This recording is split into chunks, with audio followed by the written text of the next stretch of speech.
Now, you're very welcome back to the show. It is a great time of the year to get out in the fresh air, maybe walk by yourself or with the family indeed. Now, if you have a child or children but they have a fear of dogs, well, fear not here, because we're going to sort you out today. Dog behaviourist Nanci Creedon is with us. And I suppose, Nanci, if you do get spooked by a dog at a very early age, it can really turn kids off animals. They can get very nervous. And the thing is, I mean, there's no point in us saying to the kids, oh, don't be afraid, because they do. They're big teeth, they can knock you over. Dogs can be very scary to kids. So instead of teaching kids, you know, don't do this and don't do that around the dogs, what I like to do is empower kids a little bit and tell them, look, if you get a fright, this is what you want to do. If you want to say hello to a dog, this is what you do. And give them something to follow, so they have instructions to follow through. And kids are good to follow instructions. You know, the reality is, the adults really, the rest of us don't know how to approach a dog, because I'd naturally go up, or I wouldn't, if you know what I mean, the case may be, but if I knew a dog and I'd pat the dog on the head, that's not what you're supposed to do. It's a big one. Everyone does that. They'll go and reach over the dog's head, and dogs generally don't like that. Okay, because it's kind of threatening, is it, to reach over their head? They don't know what you're doing. They want to see what's in your hand, and it's out of their control. Whereas at least if you put your hand down low, some people have that. Some people do not offer the dog your hand first of all. But then if you do want to pet the dog, I always say you scratch him on the chest, or with kids, they can scratch the dog on the back. But it's less of the startling stuff. And should you go down to their level? We always hear this about down to level when it comes to animals. With adults. So with adults, I tell them bend down, and the first and foremost thing is let the dog come to you. So you bend down and let the dog come to you. Guinness, he's gorgeous. This is Guinness. So he's a baby, this fella, believe it or not. He's only about 8 or 9 months, and he's going to be a bit bigger, but already he's playing with 3-year-olds. He's interacting with children, which is really important from the dog owner's point of view too, that the dogs get used to it when they're kids, but that it's calm. So if you teach the kids what to do, the dogs then will follow suit and see it's not crazy play when we're together. It's calm, it's controlled, and everybody's happy. Okay, so petting number 1, don't march over. Anyway, you shouldn't probably just go over to a dog you don't know anyway. What I say is, here in Ireland, we've gotten better at getting kids to ask their parents, can I pet that dog, or asking the dog owner. But I say to kids, you've got to ask the dog. So instead of saying, yeah, you're allowed to rub the dog and going over and grabbing the dog, we have a little game that we teach kids, and we'll do a little demo in a minute called pat, pet, pause, where they pat the legs, then they can pet the dog for a few seconds, and then they pause. And if the dog wants them to continue petting, the dog will show them. If the dog doesn't, then they have to stop. Because we should say, dogs are like people. They've all got different personalities. Some are more nervous than others, so we got to respect that too. Okay, we have Molly O'Donoghue with us, and she is going to go through all the different kind of, I suppose, do's and don'ts. O'Donovan, I should say. And it's games. It's games. When it's with kids, it's games. So the first thing we're going to do is the pat, pet, pause. So Molly can pat her legs and call Guinness over and see if he wants to interact. So he's obsessed with the treats now, so we know that. But if Molly wants to...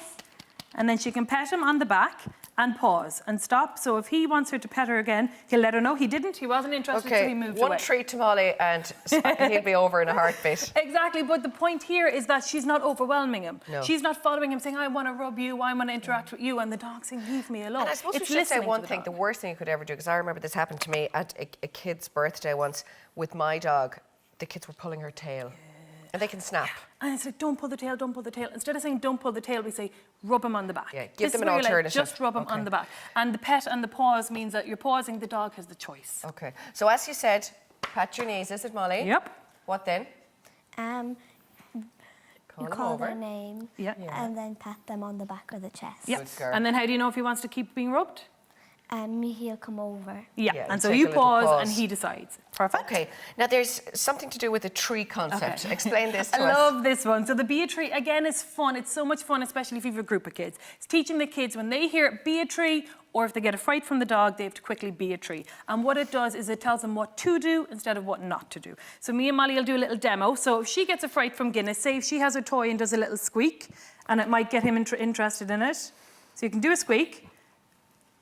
And he gets excited. So what you want to do is plant your roots. So you're like a tree. So you're planting your roots. Legs together. You're watching them grow. So you're watching your roots.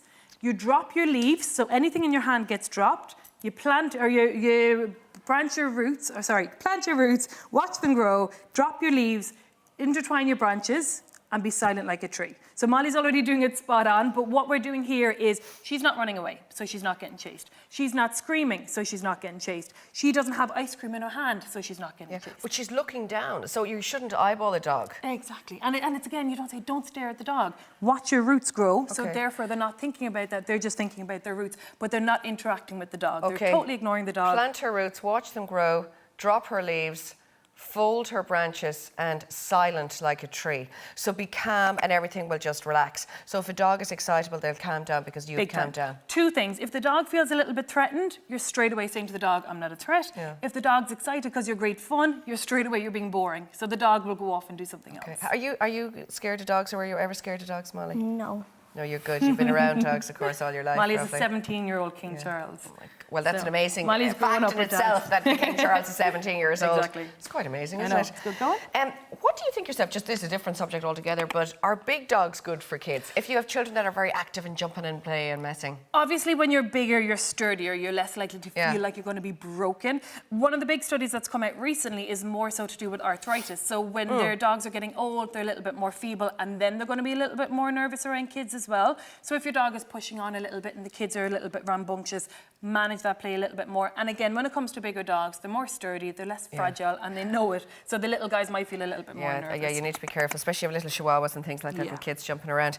Molly, thank you very much for coming in to us. Thanks to Guinness as well. A gorgeous Rottweiler. He's about 9 months old, so he's going to be a sturdy guy. He's a good boy. Take-home tips, of course, again, you've got a pet pet paws. That's, of course, that. Pet And then you paws. just act like a tree, of course.